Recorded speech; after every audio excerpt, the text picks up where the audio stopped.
ব্যক্তিগতভাবে আমি কোনো প্রার্থী না, আমার কোনো মার্কা নাই, কোনো মার্কার পক্ষে আমি ন্যূনতম কোনো প্রচারণাও করি না, ঘুরে গেড়াইও বলি না। তাহলে অতএব আমি জনপ্রিয়তা দিয়ে কি করব? ব্যাপক জনসমর্থন দিয়ে আমি করব কি? এই জন্য ভাই, নওজোয়ান বাবা প্রত্যেকে ওলামায়ে কেরামের কথার প্রতি মনোযোগী হলে ভালো। এই বুট বাদাম খাচ্ছেন যারা, এটাও মনোযোগের জন্য ঠিক না। এটা হাসির বিষয় না, ফাজলামির বিষয়, এটা বিবেকের বিষয়। একটা বিষয় গুরুত্বপূর্ণ আব্বা, এটা জরুরি যে কম হোক বেশি হোক আল্লাহর কথা মনোযোগ দিয়ে শুনতে হয়, দিল দিয়ে শুনতে হয়, আগ্রহ নিয়ে শুনতে হয়, ভালোবাসা নিয়ে শুনতে হয়। কোনো ব্যক্তির জনপ্রিয়তা দিয়ে শ্রোতার কিছু আসে যায় না, এতে কিচ্ছু হয় না। আমার কোনো জনপ্রিয়তাও যদি থাকে, এটার দ্বারা আমারও কোনো ফায়দা নাই, শ্রোতাদেরও কোনো ফায়দা নেই। এটা ধোঁকা, এটা একদমই ধোঁকা। আমাকে 1 কোটি মানুষ চিনলেও আমার কবরের আযাবও মাফ হবে না, আপনাদেরও না। তো কাজে এটা দিয়ে কি হবে? আমাদের কাউসার বলতেছে, আমার সাথে আসছে যে আছে যে হুজুর আমি দেখছি আপনি 5 জনের সামনেও বয়ান করছি, আমি একদম পুরা 2 ঘন্টা 4 জন মানুষের সামনেও আমি বয়ান করছি। খালাস, আল্লাহর জন্য বলা, কম না বেশি শ্রোতা, এর মধ্যে সফলতা ব্যর্থতার কিছু নাই। আল্লাহর কথা একজনকে বললেও সওয়াব হয়। নেকি দরকার, আখিরাত দরকার, সওয়াব দরকার। ব্যক্তিগতভাবে আমি কোনো প্রার্থী না, আমার কোনো মার্কা নাই, কোনো মার্কার পক্ষে আমি ন্যূনতম কোনো প্রচারণাও করি না, ঘুরে গেড়াইও বলি না। তাহলে অতএব আমি জনপ্রিয়তা দিয়ে কি করব? ব্যাপক জনসমর্থন দিয়ে আমি করব কি? এই জন্য ভাই, নওজোয়ান বাবা প্রত্যেকে ওলামায়ে কেরামের কথার প্রতি মনোযোগী হলে ভালো। এই বুট বাদাম খাচ্ছেন যারা, এটাও মনোযোগের জন্য ঠিক না। এটা হাসির বিষয় না, ফাজলামির বিষয়, এটা বিবেকের বিষয়। আমি বললাম এটা ফাজলামি না। হাদিসের মধ্যে কথা স্পষ্ট আছে, সাহাবায়ে কেরাম বলেন, তারা যখন নবীজির সামনে আল্লাহর কথা শুনতেন, মনে হতো যেন ওনাদের শরীরে মাথা নাই। মানে এতটা নীরব নিস্তব্ধ, এতটা মনোযোগী হইতেন যেন মাথা এক বিন্দু নড়ে না। কোন কোন সাহাবা বর্ণনা করছেন, মনে হইতো যেন আমাদের মাথার উপরে, কাঁধের উপরে আইসা পাখি বসছে, আমরা এভাবে নীরব থাকতাম, কোনো নড়াচড়া নেই। ইচ্ছা করলে পাখি এসে বসতে পারত, এতটা মনোযোগ দিতেন। শতভাগ মনোযোগ এবং আন্তরিকতা মানুষ বদলায়। আমার জীবনে আমি এই আল্লাহর দয়ায় কম বেশি যেটুকু ওয়াজের তৌফিক আল্লাহ দিছে, আজ 21 বছর, এই 21 বছরের ভিতরে আমি বহু ছেলে বহু মানুষ দেখছি, আলহামদুলিল্লাহ মনোযোগী ছিল, কথা শুনছে, ধীরে ধীরে আল্লাহ জিন্দিগি বদলাই দিছে। আর এই অমনোযোগী গাফেল ফালতু মানুষ, এ ফালতুই রয়ে গেছে, বুড়ো হয়ে গেছে, বাঁকা হয়ে গেছে, কিন্তু অসভ্য অভ্যাস এখনো যায় না, বদ অভ্যাস যায় না, কোনো পরিবর্তন নেই। কেন? কলিজা খুললে দেখা যাবে হৃদয়ে আল্লাহর কথা শুনবার, গ্রহণ করার কোনো মানসিকতাই ছিল না, যার কারণে কোনোদিনও পরিবর্তন হয় না, বদলায় না। একটা 1 বছরের বাচ্চা, সে যদি একটা ছোট্ট পুকুরে পানিতে, একটা 1 বছরের বাচ্চা, মাসুম বাচ্চাও যদি একটা ঢিল মারে, ছোট্ট ঢিল, বাচ্চাটাই ছোট, ঢিলটাও তো ছোটই হবে, এই একটা ছোট্ট ঢিল মারলেও ওই পানিটা একটু হলো নড়ে।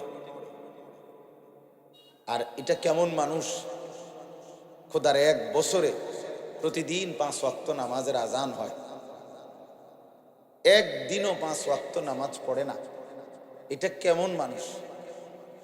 এটা তো আসলে মানুষ না, এটা মানুষ রূপী এক ধরনের জানোয়ার।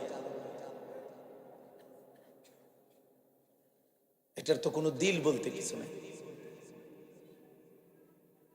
এই দিল যদি পাথরও হইতো, তাইলেও পাথরের উপরেও যদি কেউ 1 বছর পানি ঢালতো, পাথরটাও নরম হয়ে যেত। 365 দিন খোদার 1 বছরে কোনো দিন ফজরের আজান শোনে না। সে কিসের মানুষের বাচ্চা?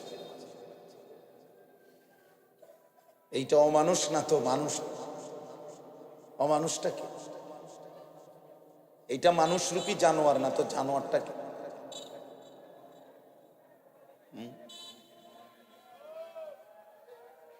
এই জন্য বললাম বেটা, মানুষ হও, ইনসান হও, আত্ম উপলব্ধি শিখো।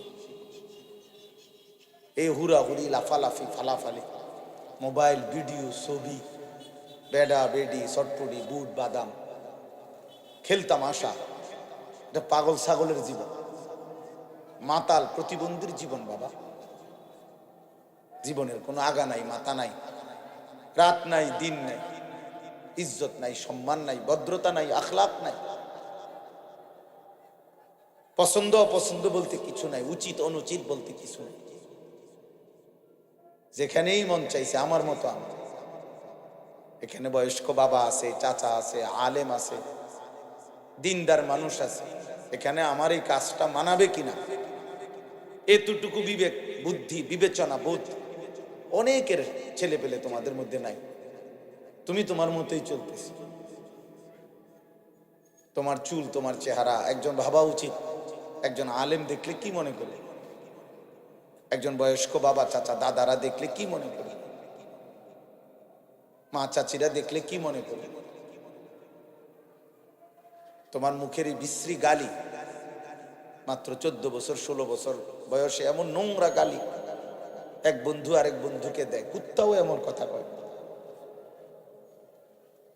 এটা বন্ধুত্ব হইল? বন্ধু আবার বন্ধুরে গালি দেয় কেন? বন্ধু আবার বন্ধুর ফাসাদ লাথি দেয় কেন? বন্ধু আবার বন্ধুর বোনকে নিয়ে অসভ্য কথা বলে কেন? কিভাবে সম্ভব? যদি মানুষ হইত। এজন্য ভাইয়া মনে রাখো বাবা, যে যেখান থেকে আসো ভাই, জীবনের অর্থ কিন্তু শুধু উপভোগ না, জীবনের অর্থ শুধু উল্লাস না, জীবন মানে উপভোগ, জীবন মানে লজ্জাস্থান। যে লজ্জাস্থানের চাহিদা পূরণ, শাহওয়াত, এরই নাম জিন্দিগি? না, এটা জীবন না, এটা কোনো মানুষ না। মানুষ তাকে বলে বিবেক বুদ্ধি যার কাজ করে, উপলব্ধি যার আছে, পার্থক্য শক্তি যার মধ্যে আছে। অর্থাৎ এটা সত্য, এটা মিথ্যা, এটা উচিত, এটা অনুচিত, এটা করণীয়, এটা বর্জনীয়, এটা হালাল, এটা হারাম, এটা আদেশ, এটা নিষেধ, এই পার্থক্য শক্তি। এটা মা, একে দেখা যাবে, এটা আমার বোন, একে দেখার অনুমতি আছে, এটা আমার স্ত্রী, একে দেখার অনুমতি আছে, এটা ভিন নারী, এটা অন্য মহিলা, আমার দেখার অনুমতি নেই। এই পার্থক্য শক্তি যার মধ্যে আছে। এটা আমার উপার্জনের টাকা, এটা নেওয়া জায়েজ আছে, এটা সুদের টাকা, এটা নেওয়া আমার জন্য জায়েজ নেই। এই যে পার্থক্য শক্তি, হালাল হারাম, এটা কুকুর, এটা খাওয়া জায়েজ না, এটা ছাগল, এটা গোশত খাওয়া জায়েজ। এই যে পার্থক্য, এইটুকু শক্তি খোদার কসম যার মধ্যে নাই, এই বিবেচনা বোধ, পার্থক্য শক্তি, অমানুষ জানো। আমি বল ওরে জানোয়ার বল। আরো যদি ভয়ঙ্কর বলতে হয় তো এই আচরণ কুত্তার আচরণ।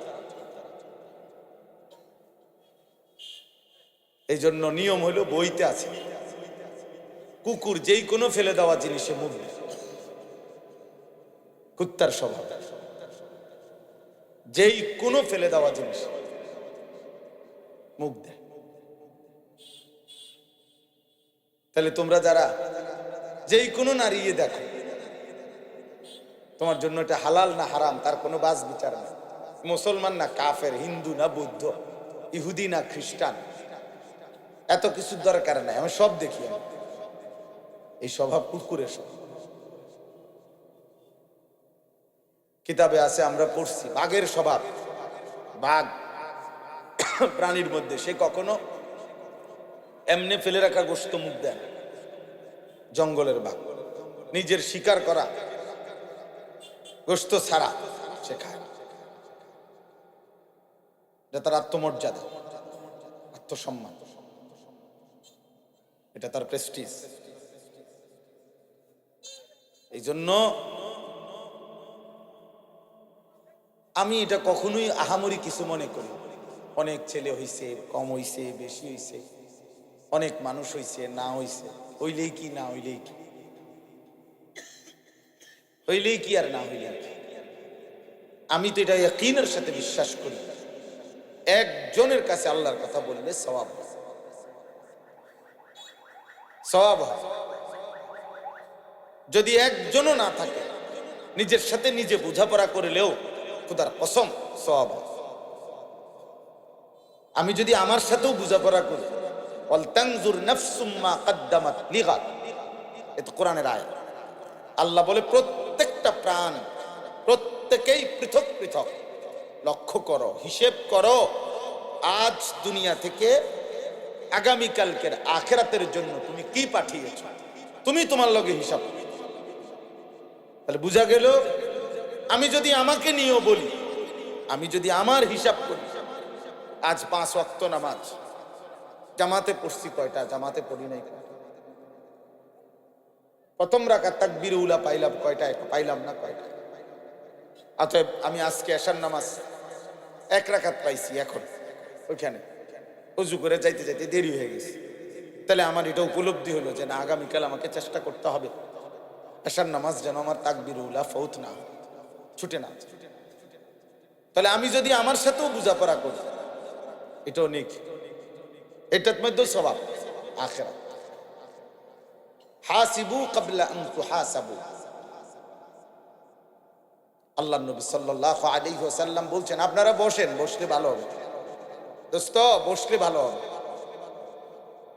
নওজোয়ান ভাই তোমরা একটু আগায় বসো, এই 1 বিঘত জায়গা, 1 বিঘত প্রত্যেকে আগায় বসো, সওয়াব হবে। তোমার আসার দ্বারা একজনও যদি বসতে পারে পিছনে, তোমার নেকি হবে। আমি বললাম যে কষ্ট করবেন আপনি ওর পুরা নেকিটাও আপনি পাবেন, সওয়াব হবে ইনশাআল্লাহ। মাশাআল্লাহ মাশাআল্লাহ।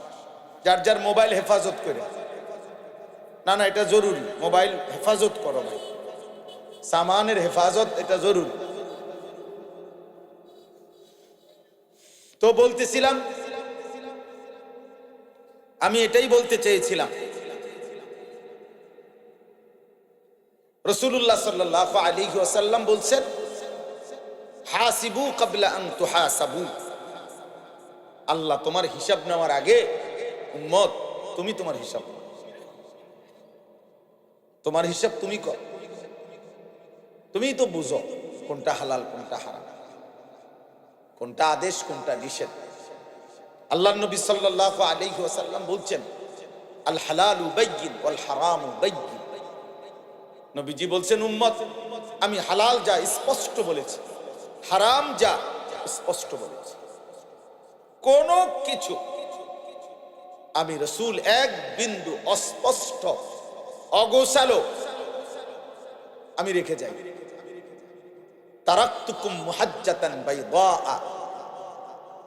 আল্লাহর নবী সাল্লাল্লাহু আলাইহি ওয়াসাল্লাম বলেন, সকালের সূর্য যখন আলোকিত হয়, ফর্সা সূর্য যখন পূর্ণ উঠে, এমন একটা সূর্য যেই সূর্যের আলোতে 1 বিন্দু মেঘ, বৃষ্টি, আবসা, অন্ধকার, কুয়াশা কিচ্ছু নাই, একদম ফকফকা, মানে কোনো স্পট নাই আলোর মধ্যে, একদম পূর্ণ আলো। আল্লাহর নবী সাল্লাল্লাহু আলাইহি সাল্লাম বলেন, 23 বছরে উম্মত আমি ইসলাম নামে এমন একটা আলোর সামনে তোমাদেরকে রেখে গেল,